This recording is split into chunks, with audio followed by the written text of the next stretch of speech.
केकर जट से गंगा निकलेली कहवा में पसरेली कहवा में पसरेली हो। ललना के काराजे भैले नंदलाल लहरिया गंगा खूब लेली लहरिया गंगा खूब लेली हो। ललना के काराजे भैले नंदलाल लहरिया गंगा खूब लेली हो। शिव के जटा से गंगा निकलेली धरती पर पसरेली धरती पर पसरेली हो। ललना देवकी के भैले नंदलाल लहरिया गंगा खूब लेली लहरिया गंगा खूब लेली हो।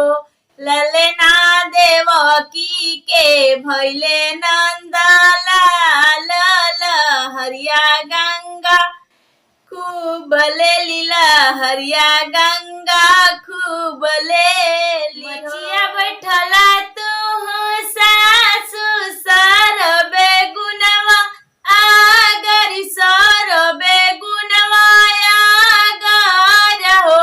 ललना अंगना में अली गंगा माई निहुरी गोड़ लाग सोहरी पैया पड़हु हो। ललना अंगना में अली गंगा माई निहुरी गोड़ लाग सोहरी पैया पड़हु हो। एकत में धन के धनई तीनी पुत्रयाग रही तीनी पुत्रयाग रही तीनी हो। ललना तीसरे में राजा के दुलरुई कैसे के गोड़ लागी कैसे के पैया परीन हो। ललना एकत में राजा के दुलरुई कैसे के गोड़ लागी कैसे के पैया परीन हो।